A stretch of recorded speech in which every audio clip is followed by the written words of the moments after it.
எப்பொழுதுமே மரங்களை பொறுத்த மட்டில் பால் உள்ள மரங்கள் ஒரு குறிப்பான மரங்கள் மட்டுமே நாம் அதில் மனைகளில் பயன்படுத்த முடியும். மற்ற மரங்களை பயன்படுத்துவது அவ்வளவு சாத்தியமில்லாத ஒரு நிலை. அந்த அடிப்படையில் வாழை, தென்னை இந்த மாதிரி மரங்கள் நம் பார்வையில், அதாவது பெரும்பாலும் பார்த்தீங்கன்னா நம்மளுடைய வாசலின்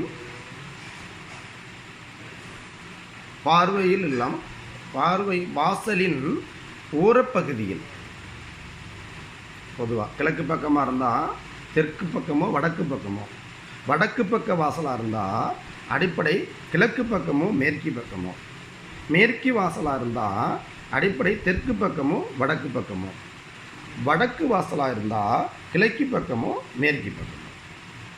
ஆக மொத்தம் அந்த வாசல் நடந்து செல்லும் வழியில் இல்லாமல் அந்த வாசலின் வீட்டின் கார்னரில் இந்த மரங்கள் வர வேண்டும். இது பார்வைகளில் இருக்கலாம், ஒன்றும் குற்றமில்லை.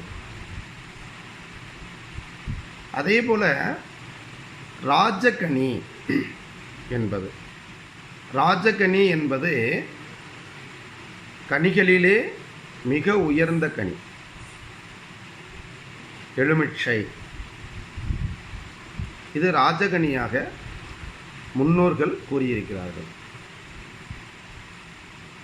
இந்த மரமும் எலுமிச்சை மரமும் மனையில் வைக்கலாம்.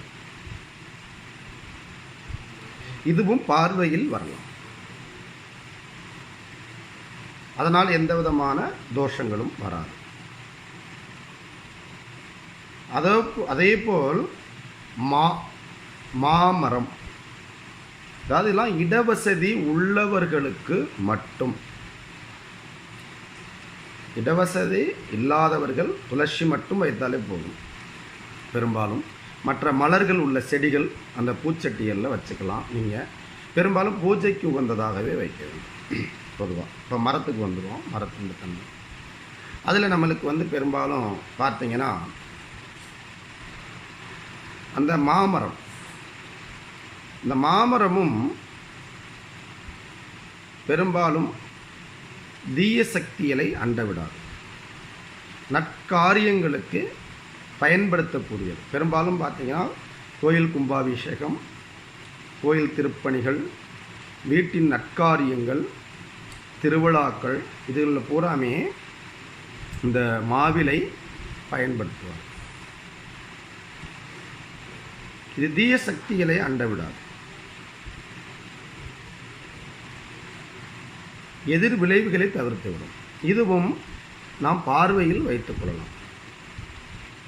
அது எந்த திசையிலும் வைக்கலாம், ஒன்றும் குற்றமில்லை. இந்த முள்ளில் வைக்கணும், அந்த முள்ளில் வைக்கணும், அக்கினி முள் வைக்கக்கூடாது அப்படிலாம் ஒன்றும் கிடையாது. எந்த திசையில் நீங்கள் வச்சுக்கலாம். இந்த மாமரம் நாம் பார்வையில், அதாவது எப்பொழுதுமே பார்த்தீங்கன்னா இந்த பார்வையை நம்மளுக்கு படுற மாதிரி கரெக்டாக அந்த ஒன்று வீட்டிலேருந்து நம்ம வெளியில் இருக்கும்போதும் அங்கேருந்து நம்ம வீட்டுக்குள்ளே வரும்போதும் இந்த மாதிரி பார்வைகள் இருந்தால் அது மங்களகரமாக இருக்கும்.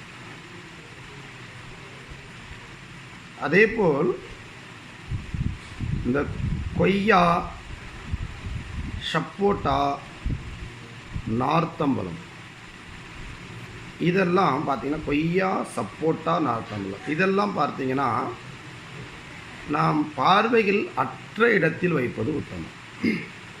இதெல்லாம் மனையில் எல்லாரும் வைக்க ஆசைப்படுறாங்க, வைக்கிறாங்க, ஒன்றும் குற்றம் இல்லை. பார்வையில் அற்ற இடம்னா கொஞ்சம் தள்ளி தலைவாசத்திற்கு இருந்தால் நீங்கள் கிழக்கையோ வடக்கையோ மேற்கையோ வச்சுக்கலாம். கிழக்கு இருந்தால் தெற்கையோ வடக்கையோ மேற்கையோ வச்சுக்கலாம்.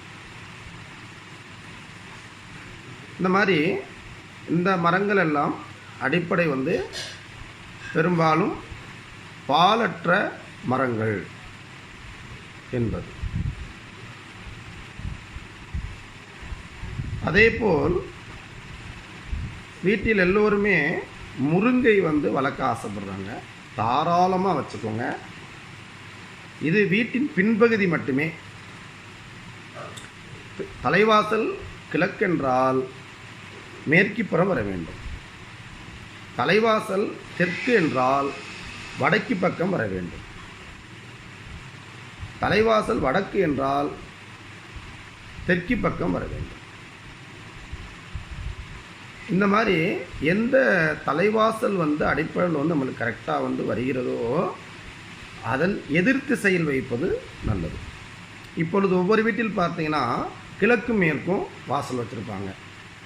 அப்போ தலைவாசல் எனக்கு இருக்குது, எனக்கு மேற்கே அடிப்படையில் துணைவாசல் வச்சுருக்கேன், அது எப்படி அப்படின்னு கேட்டிங்கன்னா கண்டிப்பாக அந்த மாதிரி இரு வாசல் இருந்தால் கண்டிப்பாக வேறு திசைகளில் வைத்துக்கொள்ளுங்கள்.